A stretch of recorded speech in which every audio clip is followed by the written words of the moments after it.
সুপ্রিয় দর্শক দেখুন, এইখান থেকে কিন্তু চিরাগুলো খুব সুন্দরভাবে একদম সুন্দরভাবে কিন্তু চিরাগুলো বের হচ্ছে। যে দেখেন, আমরা যে চিরাগুলো খেয়ে থাকি সেই চিরাগুলো কিন্তু এখান থেকে এই চাইলা কিন্তু এখান থেকে ধানের একদম পুরা কিন্তু বাইর হয়ে যাচ্ছে।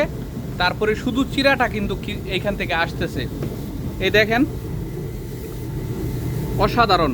ঠিক আছে, একদম হ্যাঁ, খুব সুন্দরভাবে কিন্তু চিরাগুলো বেরিয়ে আসতেছে। এই চিরা কিন্তু এখন প্যাকেট হচ্ছে। হ্যাঁ, এইখান থেকে কিন্তু প্যাকেটের করে কিন্তু বাজারজাত হয়ে যায়।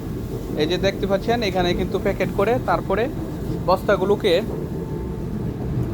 বস্তাগুলো কিন্তু আটকিয়ে দেওয়া হয়। এই যে দেখেন, এই চিরাগুলো কিন্তু এখানে প্যাকেট হয়ে যাচ্ছে। তো এই হলো অত্যাধুনিক সিস্টেমের চিরার মিলের। হ্যাঁ, একদম টাটকা চিরা।